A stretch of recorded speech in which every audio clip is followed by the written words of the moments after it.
Salut à toi mon ami, je m'appelle Thomas Benson et bienvenue sur cette chaîne YouTube. Ravi de t'accueillir dans ce nouvel espace. J'ai fait des podcasts, peut-être tu lis mes mails, peut-être que tu ne sais pas du tout qui je suis. Et voilà, je démarre une chaîne YouTube et je vais te parler toutes les semaines de plein de sujets sur l'entrepreneuriat, sur ma vie, les voyages que je fais, etc., les projets que je réalise. Tu vas aller un peu dans les coulisses. J'ai envie de te documenter tout mon parcours et tout ce que je peux faire. Et cette chaîne YouTube est l'endroit parfait pour ça. Donc dans cette première vidéo d'introduction, j'ai envie de te parler un peu de moi, de mon parcours, de ce que j'ai fait pour arriver ici. Je vais te parler vraiment honnêtement, tu vois. Je vais essayer de pas faire un truc trop côté.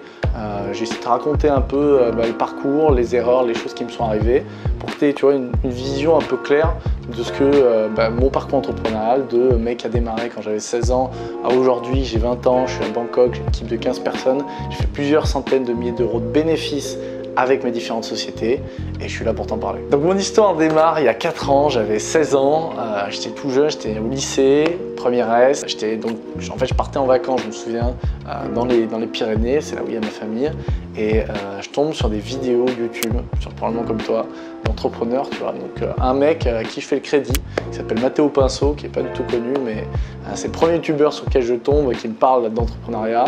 J'avais 16 ans, il parle de comment il a monté sa boîte à 16 ans, je trouve ça dingue, je sidère, je me souviens être en plein milieu des Pyrénées et me demander, ok, mais c'est un truc de dingue, un mec à 16 ans qui monte une boîte, j'étais complètement sidéré, je me suis dit, ok, je vais m'intéresser à ça et je vais voir un petit peu ce que je peux en faire. Donc, de fil en aiguille, je regarde beaucoup d'entrepreneurs sur YouTube, un peu partout sur le web que je peux trouver.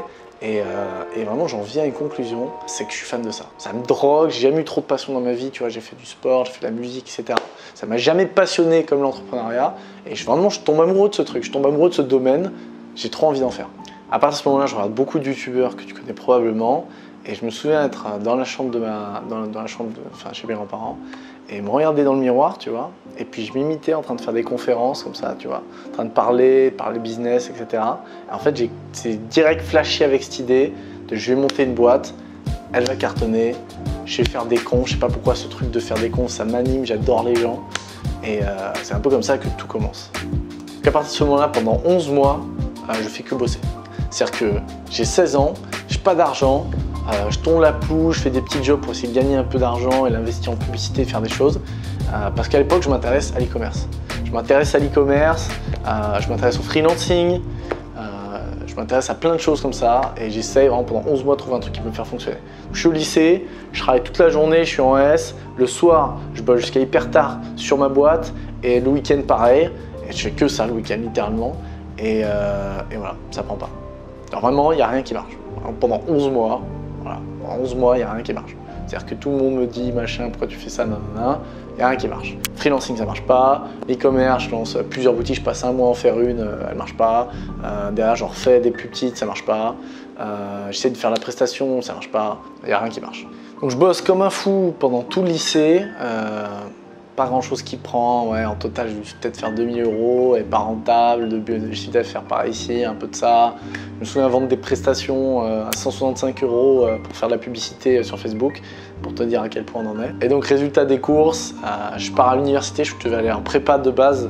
Je suis plutôt bon élève en fait, mais juste je me dis ok, je vais aller en prépa, je vais pas aller en prépa, je vais aller à l'université, ça je vais gagner du temps, je vais travailler la moitié de la journée et je vais faire mes devoirs le plus rapidement possible. Et comme ça, j'ai du temps pour ma boîte. Donc je prends le pari de la boîte à 100%, alors que rien n'est fait, j'écoute un peu, entre guillemets, mon cœur. Ça fait un peu bizarre de dire ça, mais j'écoute mon cœur, ouais. Et je me lance à 100% parce que je sens qu'il y a un truc à faire, tu vois. Vraiment, je suis convaincu, je suis absolument convaincu que c'est ce que j'ai envie de faire dans ma vie. J'y reviendrai plus tard, mais globalement, quand tu regardes un peu tous les entrepreneurs qui ont réussi et tu vois, qui aiment ce qu'ils font, et ça les a pris par le ventre à un moment donné, tu vois, tu tombes dans cette sphère de l'entrepreneuriat, et peut-être que toi, tu m'écoutes et tu ressens ce truc-là, tu penses qu'à ça, à monter des boîtes, à faire des projets, monter des stores, tout ça.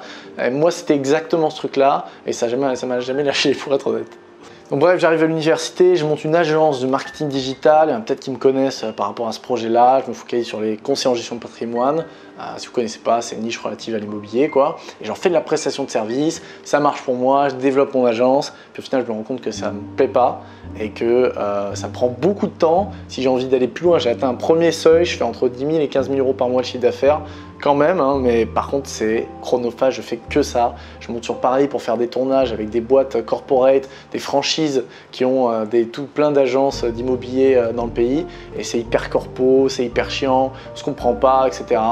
Donc j'arrête un peu. C'est-à-dire je me tourne vers autre chose. J'avais tellement bossé sur cette agence, j'avais passé des mois à faire des coups de téléphone pour essayer d'avoir un client comme ça. Tu vois, concrètement, j'arrivais à 12h30 de l'université, je faisais 6 heures d'appel d'affilée sur l'annuaire, page jaune, pour essayer d'avoir ces agences-là au téléphone et leur vendre en fait mes prestats de service. Et de fil en aiguille, ça a donné, c'est vraiment l'une des premières choses, une des phrases les plus typiques que je dis toujours, c'est le travail paye ses dettes. C'est que je suis arrivé en face à deux mecs et de meufs, c'était un conseil d'administration d'une grande boîte qui avait donc une franchise qui pèse plusieurs millions, qui ont des dizaines d'agences en France, et je me retrouve à 17 ans du coup à ce moment-là, en face d'eux, au téléphone plutôt, mais je suis en slip dans mon appart de 16 mètres carrés à Lyon, et eux ils sont dans leur conseil d'administration à Paris, à la Défense, et je me retrouve à leur dire est-ce que vous vous rendez compte qu'avec une stratégie pareille sur les réseaux sociaux, vos objectifs annuels que vous essayez de faire en ce moment, vous pouvez les oublier, vous en rendez compte. Vraiment, je leur mets des gros coups de pression.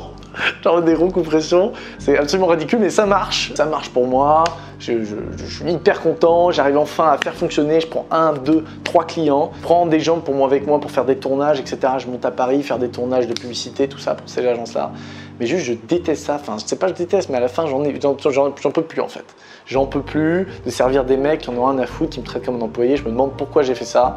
Et alors, je prends la décision complètement folle de rien revendre, de tout abandonner. Du jour au lendemain, j'arrête mon agence. Donc, j'arrête mon agence, je retourne sur l'e-commerce. J'essaye des petits trucs de transition au milieu, mais voilà, ça marche pas. On est en 2020, Covid approche. En fait, je me rends compte que j'ai bien fait de quitter en fait avant le Covid l'agence, parce qu'évidemment l'immobilier, tout ça, c'est pété la gueule. Et je suis sur l'e-commerce. J'essaie de relancer des projets au début en dropshipping. Je suis sur Facebook Ads, voilà, pour ceux qui connaissent. Et au final, un beau jour arrive et ça y est, ça explose pour moi. Je trouve un produit winner. Je fais des petits screens, mais en gros, je suis comme un dingue. Pendant le confinement, j'avais un associé avec moi et on bossait comme des oufs. Et ce projet-là change ma vie. On fait beaucoup de profits les premiers mois. Voilà, c'est vraiment des années de travail. Quand je dis travail paye toujours ses dettes, c'est qu'un jour, tu te lèves le matin, et des centaines de fois, tu as regardé ce putain de dashboard de résultats, il y a noté 0, 15, 20, il notait, ça marche pas, il n'y a pas de vente. Et un jour, tu arrives et tu es choqué. Tu regardes tes résultats et tu es complètement choqué. Ça a changé ma vie. À vrai dire, pour être très franc avec toi, à chaque fois que j'y repense, je suis comme un dingue. Ça me rappelle trop de souvenirs, je me dis putain, j'en ai chié de fou, mais tu vois, c'était possible quoi. Et donc j'y ai cru et ça a marché pour moi. À partir de ce moment, je bosse comme un dingue. C'est-à-dire que vraiment, du jour, c'était le confinement, puis après, j'ai fait ça des mois, même bien après le confinement Covid.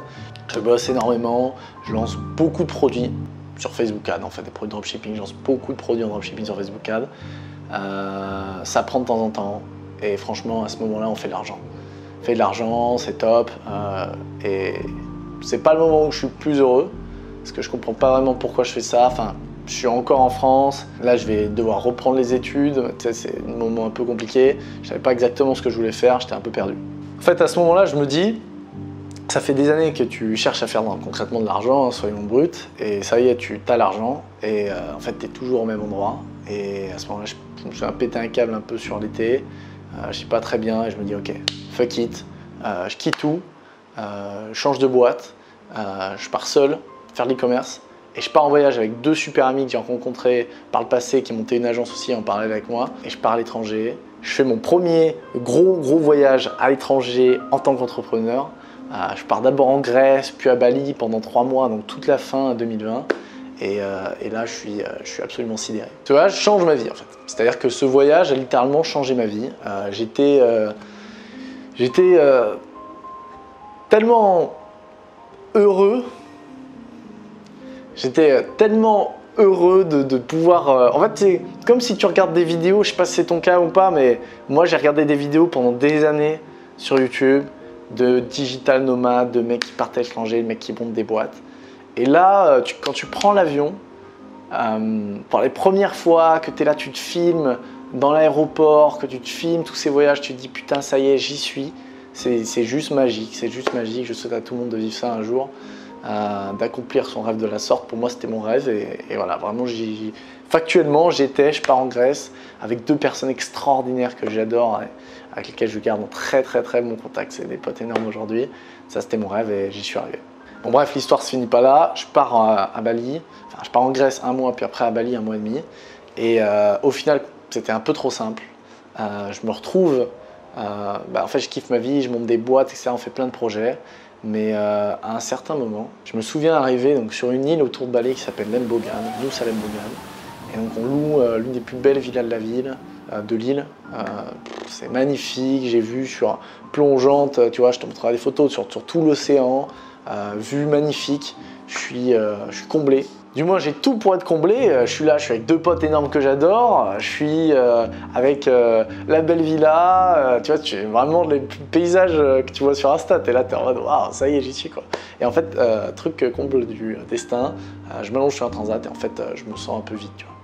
Je me sens hyper vide, donc factuellement je suis hyper malheureux, donc dépression, je suis hyper malheureux, je comprends pas pourquoi, je me dis putain, tu vois, même moi, avec le recul, je comprends pas. En fait, simplement, je suis hyper malheureux, je suis là, je pensais avoir tout ce que j'ai toujours rêvé, en fait, il me manque quelque chose. Et en fait, dans cette même villa, je suis avec mon ami Théo, enfin, ils sont 2 Théo, mais l'un des 2 qui s'appelle Théo, il sort de sa chambre, en peignoir, il se met à danser. Putain, il a l'air hyper heureux. À ce moment-là, constat flagrant, je me dis pourquoi ce mec-là est heureux et moi je suis pas. Je lui parlais, je dis Théo, qu'est-ce qui se passe? Pourquoi toi t'es heureux, moi je suis pas? Et en fait, bon, c'est quelqu'un qui est bien plus mature que moi. Là, c'est 8 ans de plus que moi. Tu vois. Et à ce moment-là, littéralement j'ai 18 ans. 18 ans et donc je lui pose plein de questions, etc. Et là démarre une grosse introspection, je conseille des bouquins, j'en lis. Je vous recommande grandement L'homme qui voulait être heureux de Laurent Gounel, qui m'a appris des trucs extraordinaires, qui a changé ma vie notamment, rien que ça. Et donc je fais une introspection sur moi-même et je me rends compte qu'il y a 2 choses qui font que je suis pas heureux. Alors je te les liste, hein. Je me suis noté parce que sincèrement, tous les mecs que je connais qui ont commencé à réussir, etc. et ils sont partis à l'étranger comme ça, à un moment donné, ils ont eu à peu près les mêmes problèmes. Si tu es ici, c'est que tu as envie de réussir et que tu vas t'en donner les moyens, j'en doute pas. Donc ça va probablement t'arriver.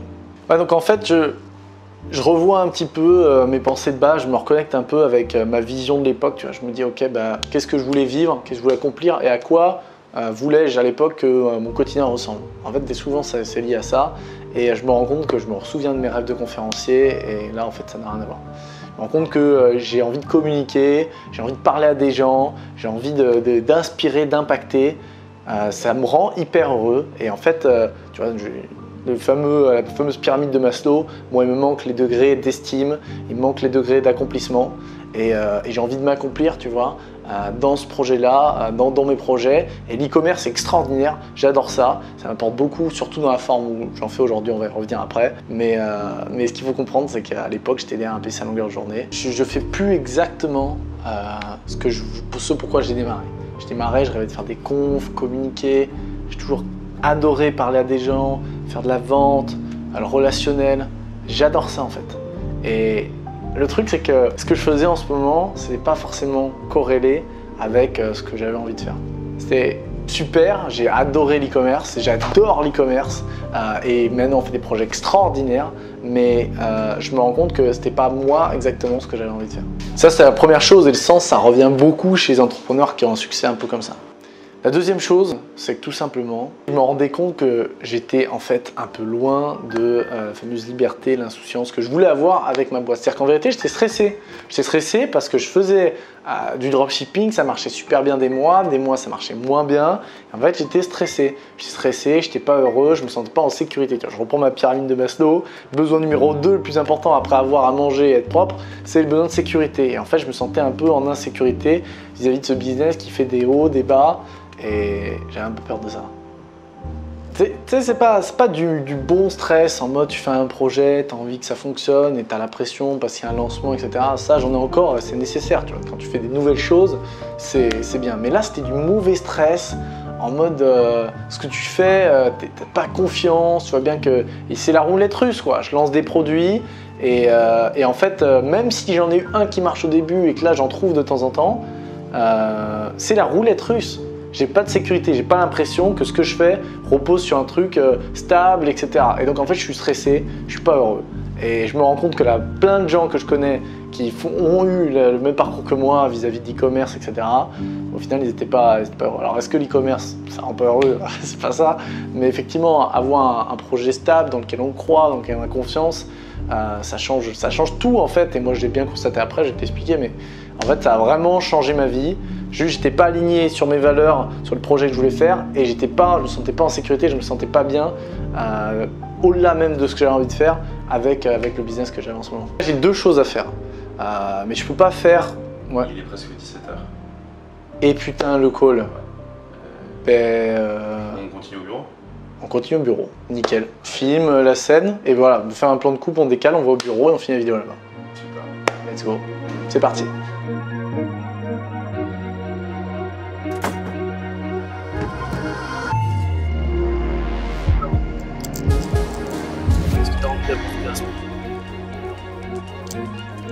Ça, c'est ce qui est vraiment important. Les gens qui font ça, ils sont carrément. Ça m'intéresse pas, moi j'ai juste envie d'avoir le projet. J'ai juste envie de faire des trucs qui me font kiffer. Juste envie de kiffer.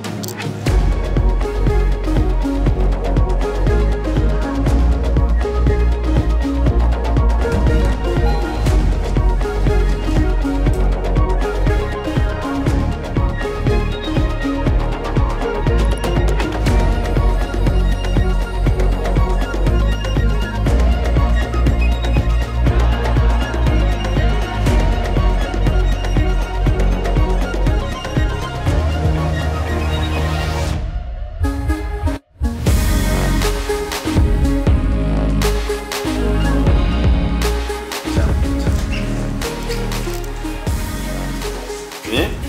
Allez, go.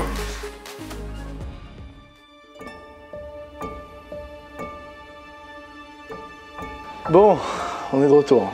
Ok, alors donc à ce moment-là de l'histoire, tu vois, je sens ces deux frustrations que j'ai en moi et je me dis ok, je peux en traiter une, je peux les traiter qu'une par une. Première chose, je me focalise sur mon problème vis-à-vis de mon business. Je me dis ok, comment est-ce que je peux créer quelque chose en e-commerce de stable, qui va durer sur long terme, qui va me permettre d'être pleinement heureux, qui va m'accomplir, où je vais vraiment avoir l'impression de progresser, je vais pouvoir créer une vraie boîte dont je suis fier, je vais pouvoir revendre plus tard et qui en même temps n'est pas une complexité trop importante. Parce que monter une startup e-commerce, etc., c'est dur.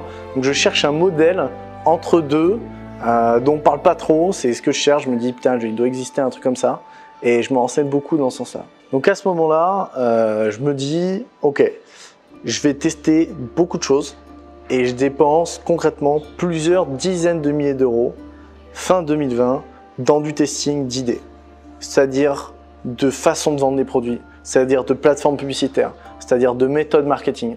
Et je teste beaucoup de choses. Donc, dès que je trouve un truc aux États-Unis, j'achète beaucoup de formations. Plein de formations de grands formateurs aux US, des mecs qui chiffrent, qui font des dizaines, des centaines de millions à l'année.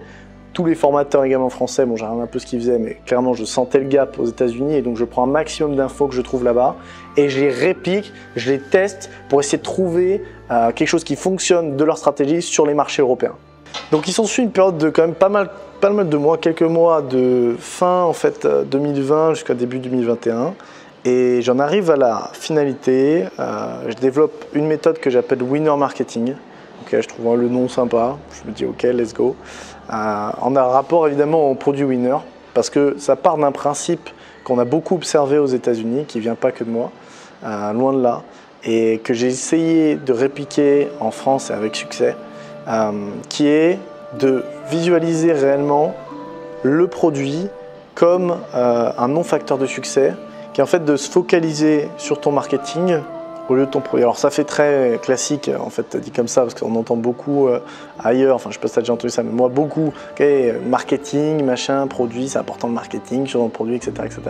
Mais jusqu'à maintenant, moi ce que j'avais trouvé, c'est que plutôt il fallait trouver mon produit gagnant et le faire réussir.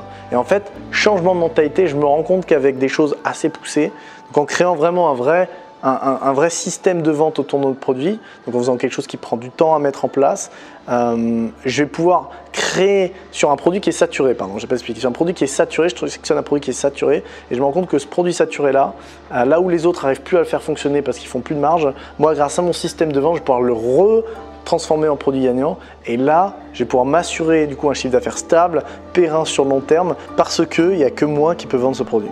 Concrètement, il n'y a que moi qui a les compétences marketing qui permettent de vendre ce produit. Donc je vais faire des couches. Je vais venir prendre donc, les fameux 10 outils de moi, je les ai répertoriés, j'en ai sectionné 10. Donc c'est des outils qui sont liés au marketing, qui sont visibles. Donc typiquement, un de ces outils-là, c'est placer une page, enfin pas directement rédigé de la page produit sur de la publicité sur la page produit. J'en ai déjà parlé, j'en reparlerai dans une vidéo YouTube dédiée.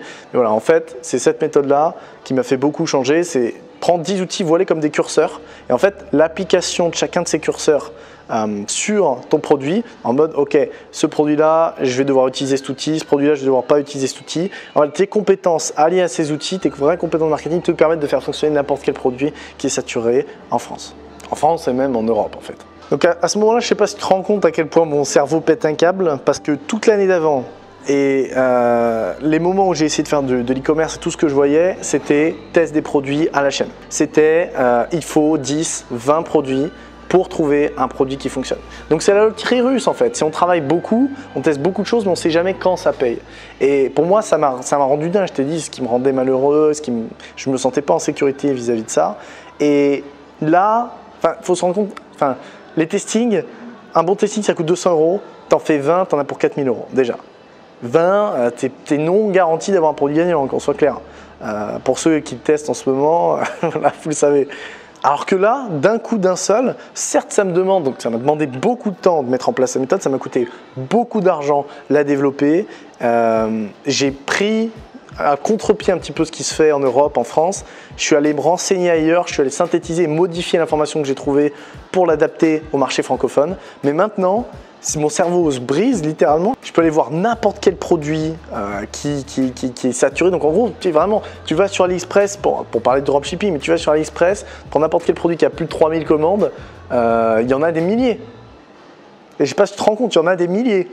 Et là, moi avec ces outils, j'arrive, allez, je ne vais pas te mentir tous, 80-90% à les faire fonctionner par l'application de ces outils. Alors certes, comme je te dis, ça demande des compétences, ça demande du travail, mais c'est infiniment moins grand en termes de travail qu'en tester 20 produits. Alors cette méthode, elle ne me permet pas de scaler autant que dans un autre concept. Donc j'y adapte certaines stratégies, je trouve des bons contacts en Chine et en fait, j'arrive à un certain moment redévelopper sur ces produits-là et en fait, j'arrive à très simplement changer ces produits que j'ai là, changer la forme, les faire redévelopper, apporter des modifications en Chine.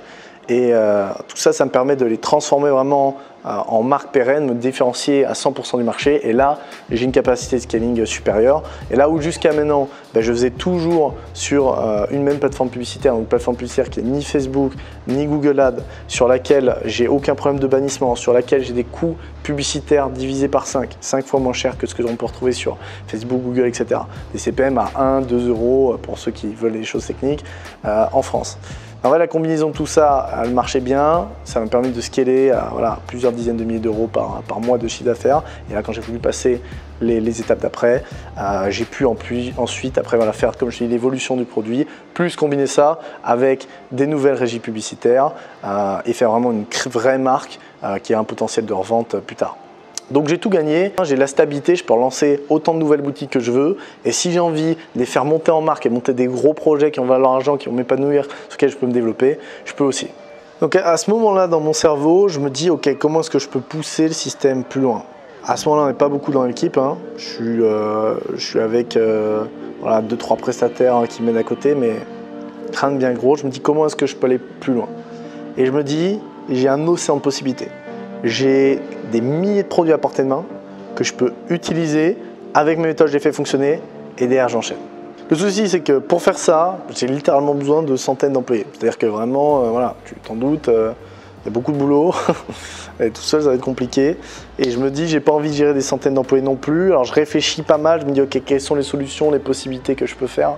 Et j'en viens à la conclusion que l'un des modèles qui serait intéressant, ce serait de mutualiser cette méthode et de prendre des entrepreneurs, leur prendre des parts de leur boîte, leur filer un de ces projets-là qui a du potentiel, leur filer mon savoir-faire et les faire bosser. Et en fait, à la chaîne, sans trop prendre de temps, c'est là où, en mutualisant comme ça et en donnant du conseil, en répliquant la méthode, je pourrais, moi, autant m'épanouir parce que je vais avoir beaucoup de connaissances, je vais voir beaucoup de projets, je vais superviser beaucoup de projets, etc.